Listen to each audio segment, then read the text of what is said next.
Assalamualaikum warahmatullahi wabarakatuh. Waalaikumsalam warahmatullahi wabarakatuh. Innal hamdalillah nahmaduhu wa nasta'inuhu wa nastaghfiruhu wa nastahdihi wa na'udzu billahi min shururi anfusina wa sayyiati a'malina. Man yahdihillahu fala mudilla lahu wa man yudlil fala hadiya lahu. أشهد أن لا إله إلا الله وحده لا شريك له وأن محمدا عبده ورسوله. قال الله عز وجل: يا أيها الناس اتقوا ربكم الذي خلقكم من نفس واحدة وخلق منها زوجها وبث منهما رجالا كثيرا ونساء واتقوا الله الذي تساءلون به والأرحام إن الله كان عليكم رقيبا. وقال عز وجل: يا أيها الذين آمنوا اتقوا الله حق تقاته ولا تموتن إلا وأنتم مسلمون. وقال عز وجل: يا أيها الذين آمنوا اتقوا الله وقولوا قولا سديدا يصلح لكم أعمالكم ويغفر لكم ذنوبكم ومن يطع الله ورسوله فقد فاز فوزا عظيما.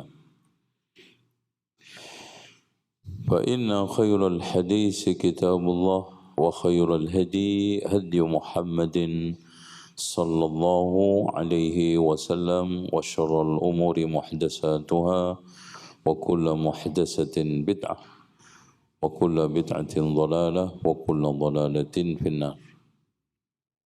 Jemaah sekalian, terutama adik-adik, duduk yang rapi, tenang, konsen, dan fokus terhadap kajian, supaya majlis ini menjadi majlis yang berkarisma, majlis yang memiliki izzah, majlis yang memiliki satu kewibawaan. Dan tolong dijaga adab-adab majlis, adab-adab mencari ilmu. Di antara sekian adab yang paling diutamakan adalah husnul insati, baik di dalam memperhatikan. Akan muncul husnul fahmi, baik di dalam memahami. Maka akan closingnya husnul amal, baik di dalam mengamalkan. Karena benarnya pengamalan satu ilmu itu implikasi daripada benarnya pemahaman. Makanya kalau pemahamannya aja salah-salah, maka otomatis prakteknya juga salah. Itulah yang dikatakan oleh Imam Asy-Syafi'i, kam min aibin qawlan sahihan fa'afatuhu minal fahmis saqim.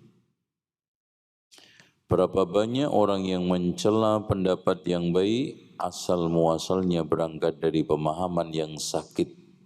Al-fahmus saqim wal aqim, ya. Pemahaman yang sakit, al-aqim yang mandul. Wallahu a'lam bissawab. Ini muqaddimah. Baik. Kali ini kita akan membahas, menyoal dan mengupas hadis dari Jabir bin Abdullah. Hadis tentang asbabul nuzul daripada firman Allah yang ada di dalam suratul Jumu'ah. وَإِذَا رَأَوْا تِجَارَةً أَوْ لَهْوًا انفَضُّوا إِلَيْهَا وَتَرَكُوكَ قَائِمًا. Ya. Qul ma indallahi khairun minal lahwi wa minat tijara wallahu khairur raziqin. Ya. Di mana ketika Rasulullah SAW khutbah, sementara Ir, yaitu kafilah yang membawa perdagangan itu datang, jamaah itu pergi semua, keluar dari masjid, Rasulullah SAW sedang khutbah, wa tarakuka qaima. Masya Allah. Dan tidak tersisa kecuali 12. Makanya Imam Malik menyimpulkan jumlah sahnya jamaah Jum'ah itu minimal 12. Ini pendapat Imam Malik. Tapi nanti kita akan kupas tersendiri di dalam hadis nomor 380. Ya. Polemik para ulama tentang masalah sah tidaknya Jum'ah kalau kurang dari jumlah tertentu. Ini hanya sekedar membahas masalah sisi sah tidaknya, bukan polemik ulamanya secara detail. Baik. An Jabir ibnu Abdullah, seorang sahabat mulia Rasulullah. Ya, yang mukhalid dekat dengan Rasulullah SAW. Bahkan di dalam masalah muamalah sering terjadi dengan Jabir bin Abdullah.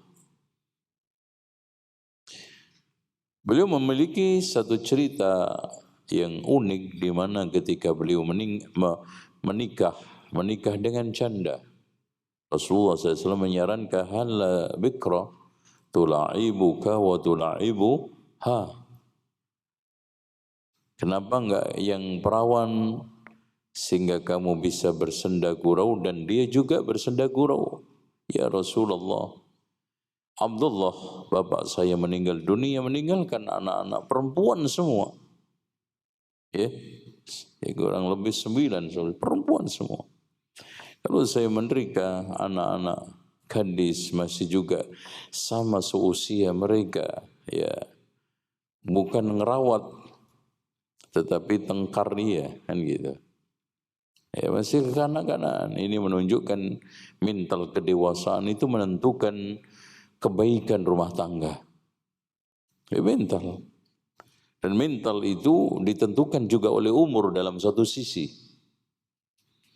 Walaupun umur itu ada umur kronologis, ada umur biologis, ada umur apa lagi? Psikologis. Umur secara kronologis 40, tapi biologisnya atau ada anak umur baru 7 tahun, tapi biologisnya kayak umur 17 sudah. Mana 7 tahun sudah ngerti pacaran. Itu. Bahkan ada anak TK aja punya grup WA. Itu. Secara biologis menonjol. Kronologis umur 5 tahun. Ada umur psikologis, umur mental, kematangan. Contoh aja Muhammad Fatih, pembuka Konstantinopel, itu umur berapa? Mangkat menjadi raja umur 25 tahun. Gitu. Coba berintis kemerdekaan Indonesia itu rata-rata beliau muda. Tapi psikologisnya, mentalnya matang. Dan itu tergantung pengasahan. Gitu. Jabir bin Abdullah adalah seorang sahabi, sahabiyun jadilun yang sangat memperhatikan sunnah Rasulullah SAW. Makanya ketika ada suatu hadis yang dia tidak dengar langsung, sanadnya terputus, dan itu ada di Syam, dia beli kendaraan, dia panjat kendaraan dari Madinah ke Syam untuk mencari satu hadis Rasulullah SAW Yuhsyarun nasu yaumal qiyamati hufatan uratan ghurlan. Coba bayangkan, adakah di antara kita sekarang ini menempuh perjalanan ratusan kilo untuk satu hadis, untuk ilmu? Perantauan orang sekarang ini, ini jauh, ya. Kian kemari sampai ke luar negeri untuk mencari rupiah. Bedakan dengan ulama-ulama dulu yang menentukan kejayaan dan kemajuan Islam, merantau jauh. Kalau hanya untuk duit, di sekitar kampung itu banyak. Kalau ilmu, lihat Imam Al-Bukhari. Bagaimana bisa bertemu dengan Imam Ahmad? Karena perantauan. Bagaimana sekarang ini Imam Ahmad bisa ketemu dengan Sufyan Ats-Tsauri di Mekah? Ketemu dengan Imam Syafi'i karena perantauan. Makanya Imam Syafi'i mengatakan tagharrab 'anil awtani fi talabil 'ula fasafir fafil asfari khamsu fawaida.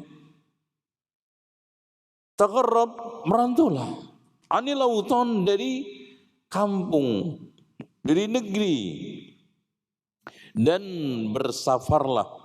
Karena di dalam perantauan safar itu memiliki 5 keutamaan. Itu. Di antaranya apa? Ilmun wa adabun. Ilmu, adab. Waqtisabu ma'isyatin, mencari ma'isyah. Wa tafriju hammin, hilangnya gundah gulana. Wa suhbatu majidin, berteman dengan orang-orang mulia. Makanya rata-rata kolot, kuper itu karena dia itu hanya puas dengan kampungnya, tidak mau merantau. Makanya betul kata Rasulullah SAW, man sakanal badiyata jafa, siapa yang tinggal di pedalaman kolot karena terkungkung. Coba kalau merantau, coba kalau sekarang safar yang dilakukan oleh para ulama, maka akan mendapatkan berbagai macam solusi, kebeningan, dan berbagai macam kelapangan segala hal.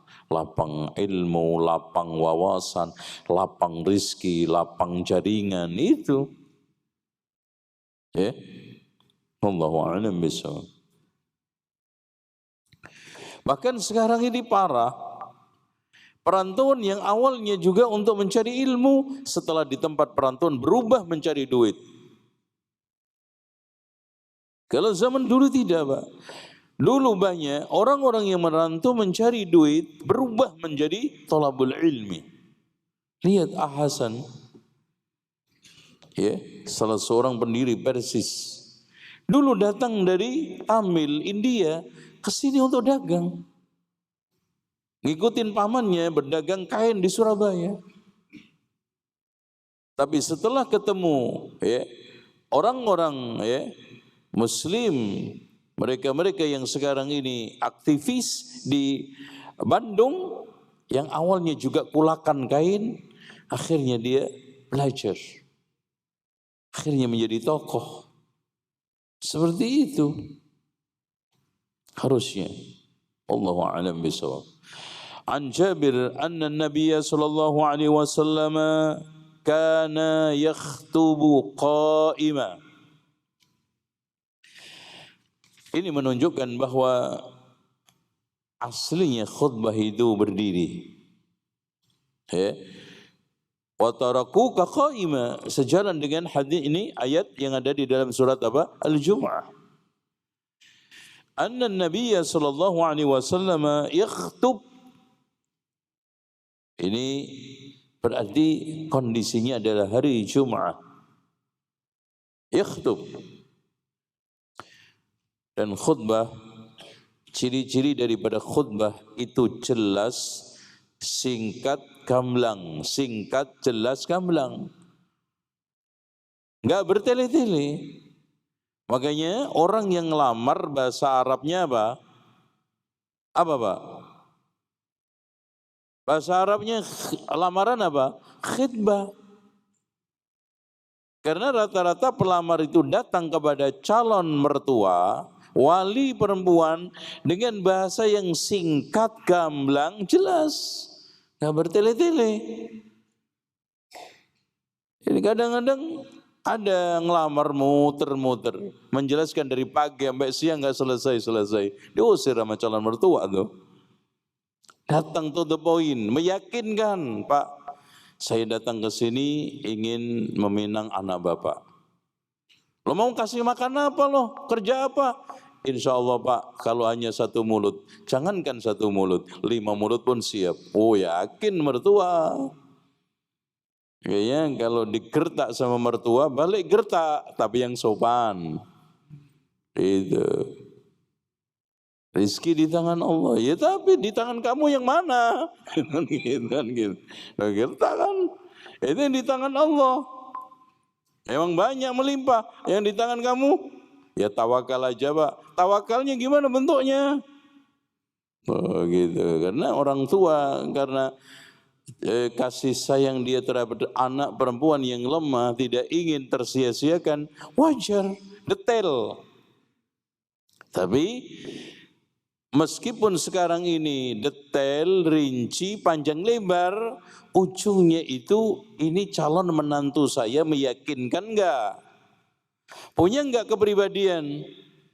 Nah, itu. Karena ujung-ujungnya yang dicari oleh perempuan itu bukan wajahnya yang tampan. Tampilannya yang sekarang ini atletis. Tapi yang paling penting adalah kepribadian. Itu yang dicari perempuan. Mobil pribadi, rumah pribadi kan? Itu. Baik. Ikhtub qaimah. Makanya ikhwan, khutbah itu jangan bertele-tele. Khutbah itu harus singkat, padat, jelas. Makanya saya sangat setuju di beberapa masjid memberikan khatib waktu khutbah itu 20 menit. Dan itu sahih. Apalagi untuk suasana Indonesia yang hari Jumat itu apa? Masuk kerja. Dari pagi diporsir, masjidnya Masya Allah AC-nya adem, insya Allah tidur. Langsung, Alhamdulillah, Masya Allah, nemu peristirahatan. Karena kalau istirahat di kantor mungkin didamprat sama majikan. Alhamdulillah, tenang istirahat di masjid. Ngantuk dari mulai awal khutbah sampai akhir. Enggak sadar kecuali wassalamualaikum warahmatullahi wabarakatuh. Bahkan itu pun enggak sadar. Qomat aja dibangunin sama tetangga sebelahnya. Makanya singkat. Beda di beberapa negara yang memang Jum'ah itu libur. Ada space waktu untuk istirahat, qailulah. Taruhlah sekarang ini qailulah jam 9, bangun jam 10, berangkat ke masjid. Seger. Di sini masuk masjid, Pak. Udah kuyus-kuyus, keringetan, capek, udah diperas dari pagi sampai jam 11 masuk masjid. Bahkan lebih parah lagi dadakan. Rata-rata masuknya masjid sama imam masuk masjid. Antum dijamin apa? Dijamin dia itu langsung tidur. Kenapa? Habis panas masuk adem. Masya Allah. Masya Allah, alhamdulillah khatib ini bagus banget. Itu membuat saya nyenyak tidur. Sehingga Rasulullah SAW mengatakan termasuk tanda kefaqihan seseorang adalah qisarul khutbah, pendeknya khutbah, wa tulis sholat, dan panjangnya sholat. Begitu. Dan tema-temanya umum. Hindari menyampaikan masalah-masalah khilafiyah yang itu bukan kepentingan umum. Yang itu akan menimbulkan konflik lokal. Contoh, ada seorang yang berkhutbah mengangkat masalah khilaf tentang masalah kunut. Ya, apalagi lebih keren lagi dikait-kaitkan dengan kelompok tertentu. Enggak hikmah. Antum angkat masalah-masalah umum. Ya. Sekarang ini ada masalah kaitannya dengan paceklik, musim panas, bencana di mana-mana. Meskipun sudah musim hujan, masih tetap juga panas. Kasih hikmah tentang ini, khutbah tentang masalah sabar di dalam menghadapi musibah. Ada masalah kaitannya dengan Palestina yang sekarang ini menderita dengan berbagai macam perang, menghadapi berbagai macam resiko perang. Antum berikan satu motivasi bagaimana kita itu membantu sesama muslim. Masalul mu'minina fi tawadihim wa tarahumihim wa ta'atufihim kamathalil jasadil wahid idza syaka adwun tada'a sairul jasadi bisahri wal huma. Begitu. Lanjut. Waja'at 'irun. 'Ir itu kalimat jamak, enggak punya mufrad. Sama dengan nisa. Nisa itu jamak, enggak punya mufrad. Nisa jamak, mufradnya apa? Nasin. Enggak ada. Itu. Makanya rata-rata meminjam kalimat lain, imra'atun. Kalimat lain itu. Jadi ada beberapa kalimat yang punya jamak enggak punya mufrad. Di antara irun. Enggak ada jamaknya ar gitu, enggak ada. Irun jamak biduni mufradin. La mufrada lahu. Begitu juga nisa la mufrada lahu. Ir itu adalah sekumpulan, sekelompok kendaraan yang mengangkut barang dagang. Itu ir. Ya. Atau apa saja. Makanya ketika kisah saudara-saudaranya Nabi Yusuf ketika datang untuk mencari makanan ke Mesir, itu kan disebutkan oleh Allah ir. Ya. Faja'at 'irun minasyam. Masya Allah. Asyam itu dari kalimat sya'mun yang artinya tayyibun. Itu baik, tayyib, barakah. Makanya Rasulullah SAW mendoakan Syam sendiri. Bahkan negeri yang paling tersisa nanti di hari kiamat adalah Syam. Makanya nanti seluruhnya setelah ada tanda-tanda kiamat 10 kan, yang di antara 7, 8, 9 adalah gempa besar terjadi di barat, gempa besar di timur, gempa besar di jazirah. Itu yang tersisa hanyalah Yaman, Arab Saudi sampai Syam. Makanya nanti terakhir yang ke-10 api menggiring manusia ke mana? Ke Syam. Digiring. Dan ada di antara para ulama mengatakan Syam itu diambil dari kalimat Sam, anaknya Nabi Nuh. Sam bin Nuh. Karena Nabi Nuh setelah kapalnya mendarat di Judi, fastawat 'alal Judi, maka yang masuk Islam anaknya itu 3. Yafid, Sam, Ham. Yafid ini anak pertama. Ya, tinggal di dataran Yunan. Kemudian Sam ini melahirkan 2 anak, Yunan sama Ya'jud Ma'jud. Makanya pegunungannya sekarang sampai hari ini dikatakan Yunan di Tibet sana, ya. Tibet. Nah, Yunan ini punya 2 anak, Mongol sama Tartar. Nah, kenapa sekarang Ya'jud Ma'jud tidak ada keturunannya?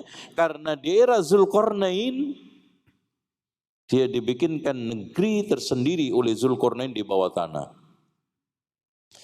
Nah, oleh sebagian ahli sejarah pada dekade tertentu sebelum Masehi kurang lebih 1500 atau 2000, sebagian anak cucu Tartar ini migran ke Jawa. Makanya Tom Raffles mengatakan nenek moyang asal usul pertama kali orang Jawa itu Tartar. Berarti orang Jawa itu ada jalurnya ke Ya'jud Ma'jud, ponakannya Ya'jud Ma'jud, itu ya. Makanya keren, Masya Allah. Itu ngeri. Makanya jangan coba-coba sama orang Jawa nih, orang Indonesia terutama, nggak main-main. Ya. Nah itu.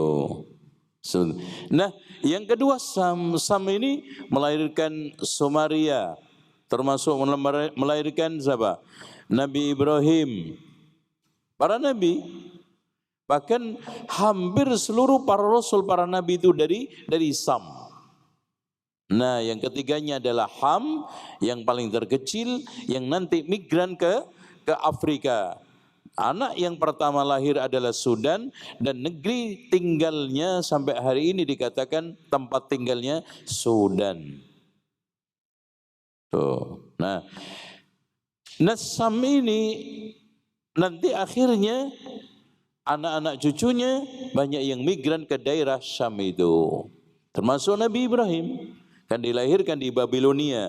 Kemudian dia migran, mampir ke rumah pamannya. Ya, kemudian akhirnya ketemu Lut. Nah, Nabi Lut masuk Islam.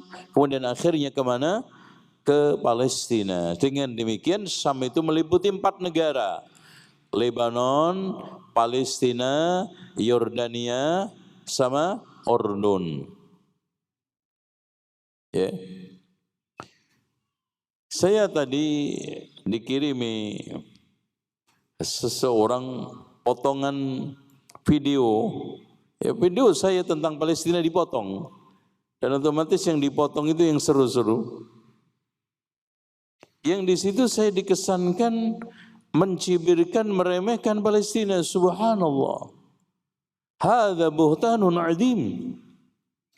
Ini merupakan satu cara-cara yang sangat tidak beradab.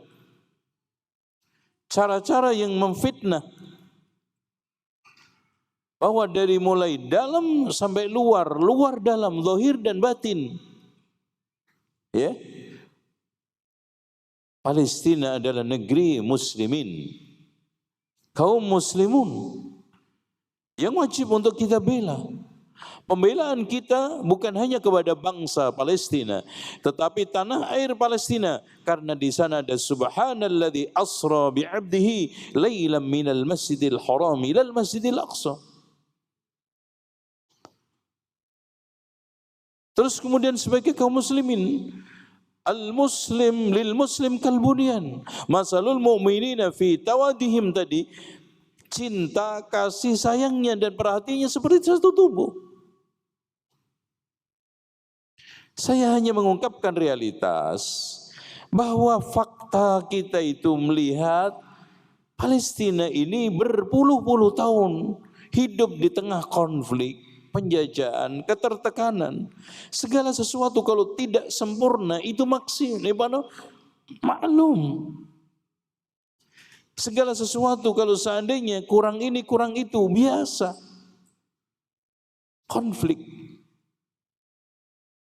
Jadi kita di dalam rangka untuk mengungkapkan realitas yang ada. Itu ya. Oleh karena itu sikap kita kepada Palestina seperti sikap kita kepada kaum muslimin manapun. Sikap kita seperti yang diajarkan oleh Rasulullah SAW. La yu'minu ahadukum hatta yuhibba li akhihi ma yuhibbu li nafsihi. Tidaklah seorang itu beriman dengan iman yang sempurna sampai mencintai saudaranya seperti mencintai dirinya sendiri. Dan al-muslimuna fi Palestina termasuk saudara kita, muslim. Dan mereka-mereka yang beriman di sana sama dengan mukmin yang kita ada di sini. Dan semua punya hak. Innamal mu'minuna ikhwatun fa aslihu baina akhwaykum fattaqullaha la'allakum turhamun. Gitu ya. Adapun bagaimana sikap kita, saya tegaskan, sikap diplomasi, sikap politik, sikap hal-hal kaitannya dengan kenegaraan, itu bukan proporsi saya, Pak. Bukan sekarang juga tugasnya para dai, para ustadz. Sekelas Oki saja hari ini masih belum menemukan cara terbaik untuk menghentikan peperangan. Hanya untuk membuat gencatan senjata aja nggak terwujud. Sekelas Oki. Yang itu adalah negara-negara yang bergabung di situ untuk menginginkan menciptakan perdamaian di Palestina, hanya membuat gencatan senjata sampai hari ini belum terwujud. Bagaimana dengan sekarang fulan, alan, dengan ustadz, dengan dai, termasuk saya. Maka proporsional saja, tugas kita sekarang satu, mendoakan mereka dengan doa yang tulus dan ikhlas. Kedua, mengirimkan sumbangan sebisa mungkin, bantuan sebisa mungkin. Sokongan dari mulai kita itu perasaan, sehati, sepemikiran, dan juga yang tidak kalah pentingnya adalah seakidah. Itu yang paling utama pertama. Ini sikap kaitannya dengan Palestina. Wallahu a'lam bishawab. Fanfatala. Ada kalimat yang mirip fanfalata. Infalata sama infatala itu hampir mirip, yaitu lepas lolos. Seperti kalau di Indonesia itu lontar sama rontal. Itu sama. Ya, contoh aja juga orang Jawa bilang Mataram. Orang Betawi bilang Matraman. Nah, itu ya. Kenapa dikatakan Matraman? Karena dulu sungai itu digunakan pangkalan oleh Sultan Agung Mataram Islam ketika menyerang VOC. Itu satu pangkalan di Matraman, satu pangkalan lagi di Ragunan. Nah, panglimanya di Ragunan itu namanya Wirokuno. Makanya akhirnya disebut orang Wiragunan, akhirnya Ragunan. Itu aslinya. Jadi nama itu muncul karena apa? Karena kondisi dulu dibuat untuk pangkalan tentara militer Sultan Agung, yang satu di Matraman, yang satunya di daerah yang disebut sekarang Ragunan. Itu aslinya dari Wirokuno, salah satu panglima besarnya Sultan Agung, menyerang VOC ketika itu. Nah, diapalin orang Wiragunan, tinggal Ragunan. Ya, sama Asyura jadi Suro, kan gitu.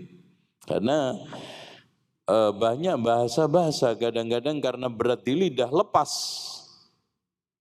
Ya, entah itu lepas di dalam pengucapannya itu hurufnya. Contoh Ramadan, orang Jawa itu berat, orang Indonesia ngomong Ramadan, makanya berubah jadi Romelan. Ramadan jadi Romelan. Dan rata-rata huruf dot di Indonesia, di Jawa itu berubah menjadi la. Contoh ridho jadi rela. Iya enggak? Iya enggak? Iya. Antum kalau nulis rela apa ridho? Aku enggak ridho, aku enggak rela. Sama itu. Berubah. Makanya ketika menulis walad bolin menjadi walad dolin. L-nya menonjol. Itu ya. Ini sama huruf. Oke. Fanfatalan nasu ilaiha. Artinya setelah Rasulullah SAW khutbah, sedang dalam keadaan khutbah, karena kafilah dagang itu datang, orang berbondong-bondong nyusul, pergi. Itu makanya wa idza ra'au tijaratan aw lahwanin. Kenapa lahu? Karena ketika zaman dahulu Pak, terutama zaman jahiliyah, kalau ada kafilah datang, mereka itu senang sukaria sambil menabuh kendang apa? Pokoknya tabu-tabuan itu.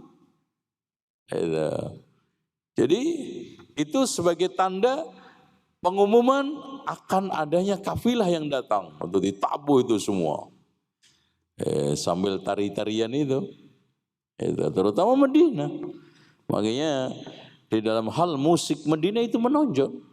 Makanya sampai para ulama mengatakan kan, siapa yang soal masalah khamr mengikuti pendapatnya Ahlul Iraq, Siapa yang di dalam masalah ismatus sahaba mengikuti pendapat ahli Syam, musik ilal ahli Madinah, maka dia akan terjebur ke dalam apa? Zindik. Karena membolehkan. Artinya minimal menganggap ringan masalah musik. Sebagaimana di Irak itu masalah khamar. Khamar itu kalau tidak memabukkan dan bahannya itu bukan dari kurma, anggur, gandum, itu enggak haram. Itu. Makanya disitulah dikatakan oleh para ulama, man tatabba'a zallatal ulama itazandaqa.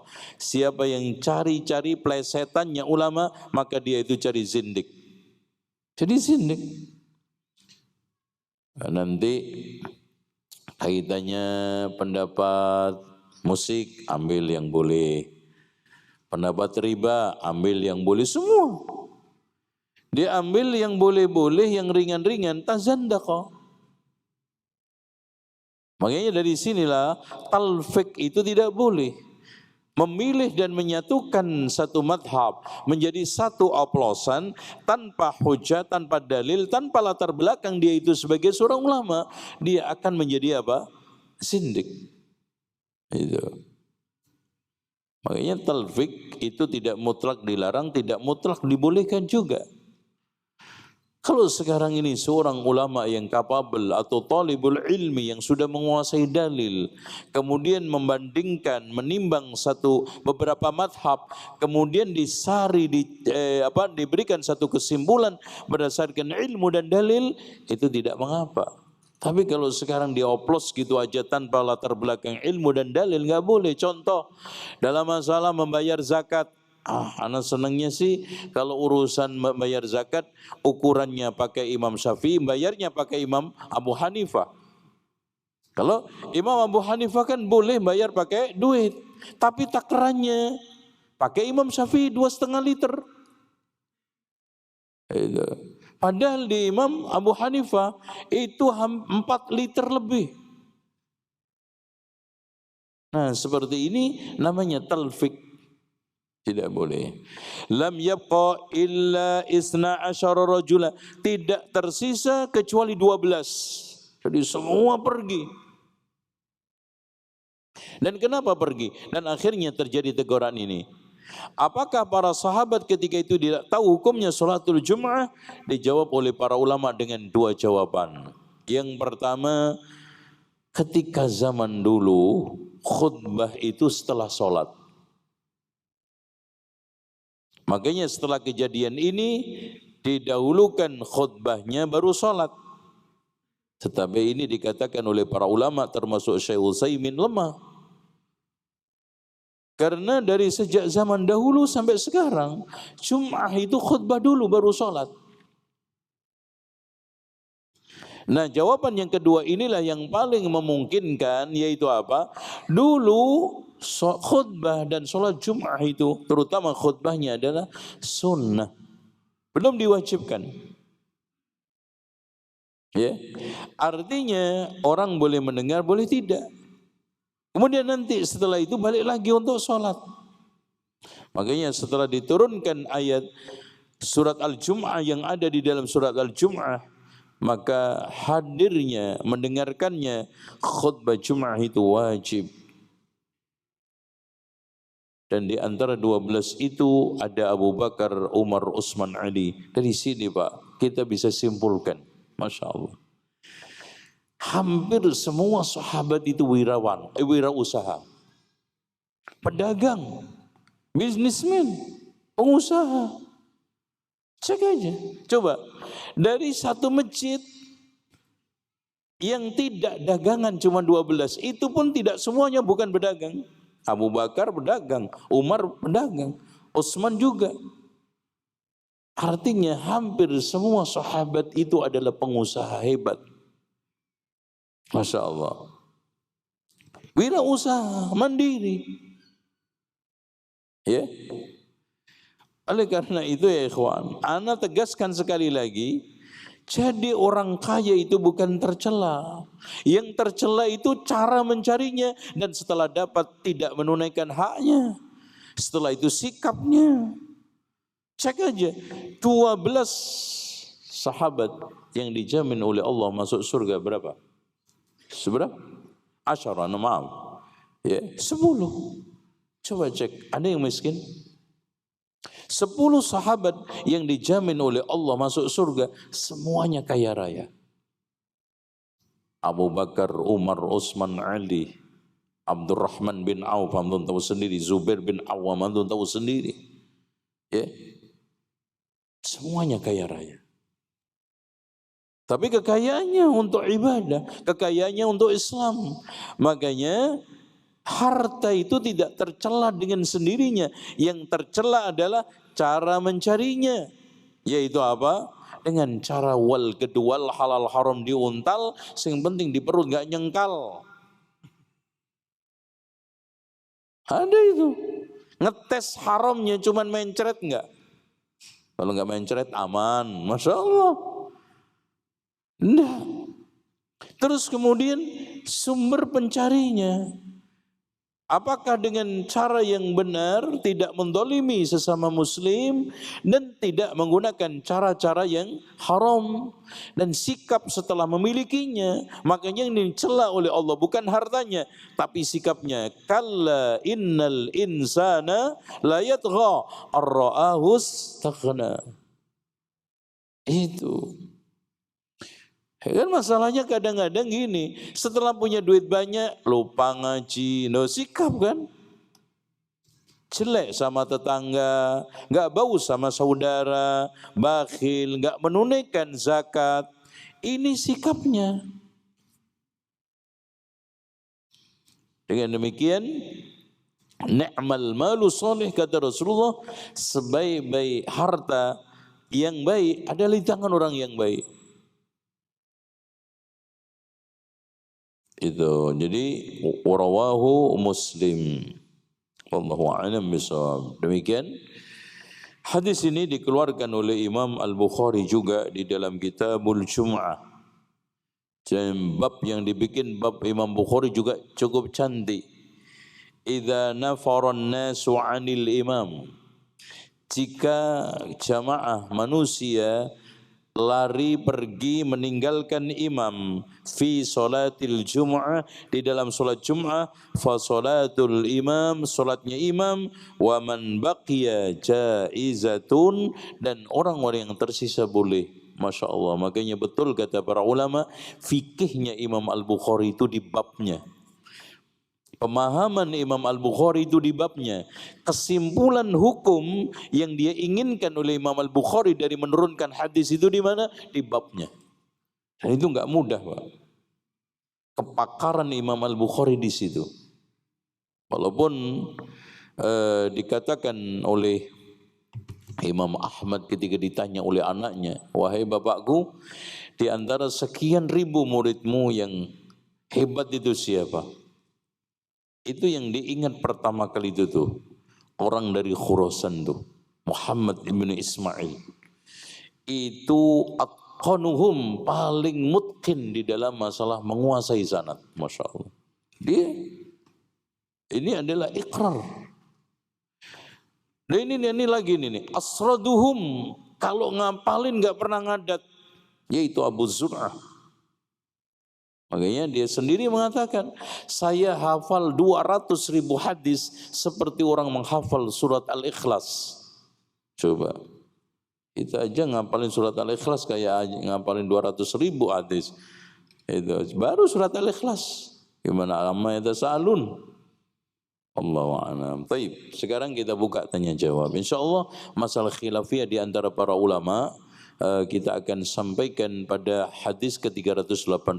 Intinya dari hadis ini, kalau kita lihat bab yang dibuat oleh Imam Al-Bukhari, salat itu sahih meskipun salat Jum'ah itu sahih meskipun jamaahnya kurang dari 40. Bahkan kurang dari 12 pun sahih. Kenapa? Karena bilangan 12 ini bukan tasyri' tapi kebetulan.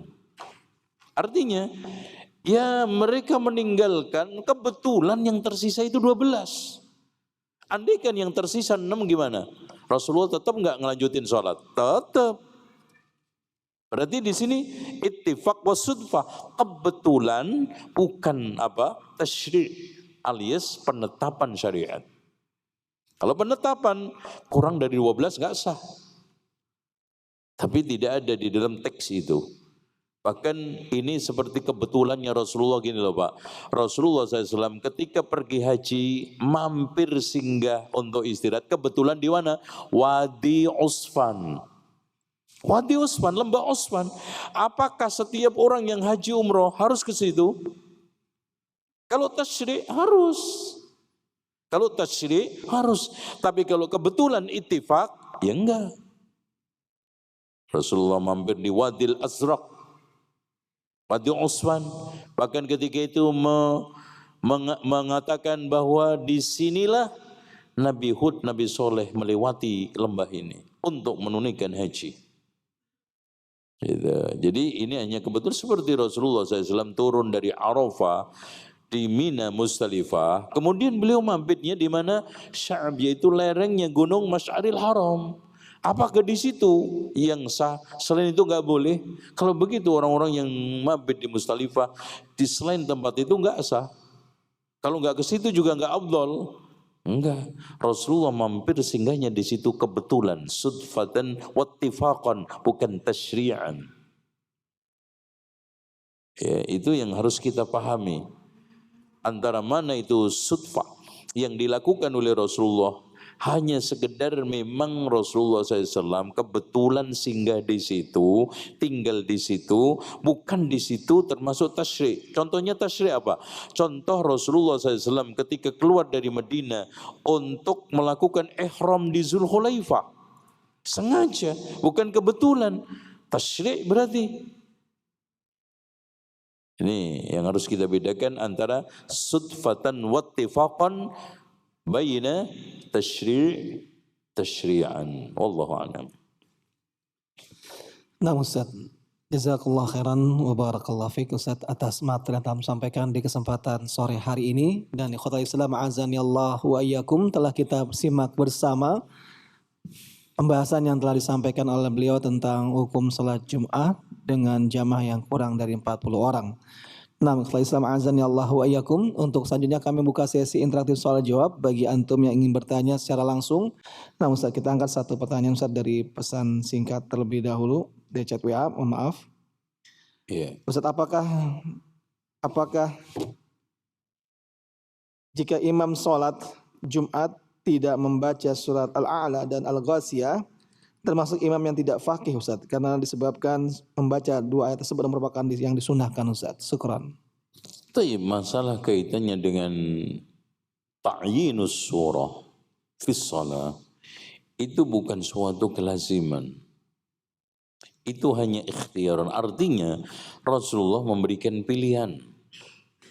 Makanya Rasulullah ketika menegur Mu'adz bin Jabal kemudian salat Isya yang membaca surat Al-Baqarah, Rasulullah memberikan hanya ikhtiar. Kira-kira surat-surat ini aja Mu'adz, jangan Al-Baqarah, intinya gitu.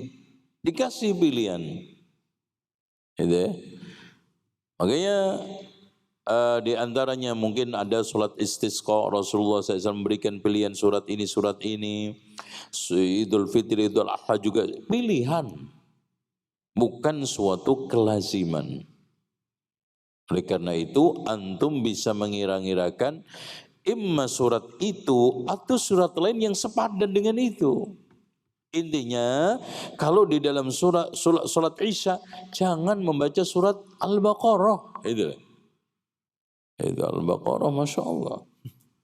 Makanya orang tahlilan itu enggak ada satupun yang mengirimkan kepada mayit ila hadratin Nabil Mustafa Muhammadin sallallahu alaihi wasallam Al-Baqarah. Enggak berani. Karena memang kata nasinya sedang basi, Pak. Ini aja udah dimasak dari jelang asar, coba. Baqarah selesai jam berapa? Itu ya. Fadhal, yang lain. Nah Ustaz, jazakumullah khairan wa barakallahu fikum Ustaz atas jawaban yang telah antum sampaikan. Iya. Dan pertanyaan berikut Ustaz di chat WA kembali. Ustaz mohon dijelaskan Lalu berapakah batas minimal bisa terlaksananya sholat Jumat dengan jumlah jemaah? Apakah antara imam dengan satu orang ataupun dua orang sudah dianggap sah untuk melaksanakan sholat Jumat, Ustaz? Silakan Ustaz. Gimana? Diulang lagi. Berapakah batasan minimal sholat Jumat? Apakah jika seorang imam dengan satu orang imam dan satu orang makmum, apakah sudah dianggap sah untuk melaksanakan sholat Jumat, Ustaz?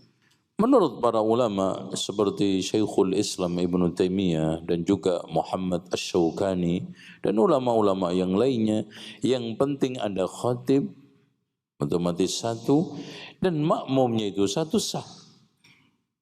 Dan ini sangat bijak ketika kita terapkan di negara-negara non-muslim yang teman-teman kita di sana kadang-kadang berada di dalam perantauan cuma 5 orang. Di suatu tempat, Jepang umpamanya, Korea Selatan umpamanya, Korea Utara ada nggak? Betul. Cuma 3 orang. Apakah dia dalam 1 tahun jamak qashar terus? Nah mungkin. Karena meskipun dia statusnya itu merantau, tetapi ini muqim. Ya, muqim hakikatan merantau suratan, surahnya saja dia itu merantau, tapi hakikatnya itu adalah muqim. Dalilnya muqim apa? Tempat tinggal utamanya di situ, kebutuhannya lebih banyaknya di situ, dan bahkan ma'isyahnya di situ juga. Dia tidur di situ wirawiri, liburan. Bahkan hadirin sekalian, sebaliknya ketika dia pulang kampung, menjadikan kampungnya sebagai perantau. Ciri-ciri orang merantau safar apa? Bawa bekal, ada uang untuk apa? Untuk makan, ada penginapan dan yang lainnya. Dengan demikian, muqim hakikatan wa musafir suratan. Itu surahnya saja itu dia itu merantau. Seperti antum di sini ada yang merantau 30 tahun.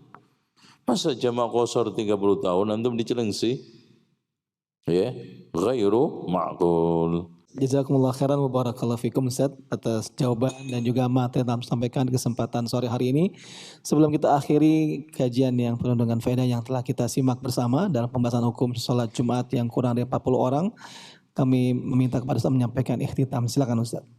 Baik, alhamdulillah kita sampai kepada satu kesimpulan bahwa kali ini kita mendapatkan satu hadis dari Jabir bin Abdullah tentang masalah batasan jumlah jamaah Jum'ah yang sahih. Berapapun yang penting ada khatib, ada makmum, maka jamaah Jum'ah itu sah. Dan untuk rincinya polemik di antara para ulama, insyaallah kita akan bahas pada hadis yang ke-380 di dalam Kitabul Jum'ah ini biiznillah. Subhanakallahumma wa bihamdika asyhadu an la ilaha illa anta astaghfiruka wa atubu ilaik wa sallallahu ala Muhammadin wa ala ali Muhammad walhamdulillahi rabbil alamin. Wassalamu alaikum warahmatullahi wabarakatuh.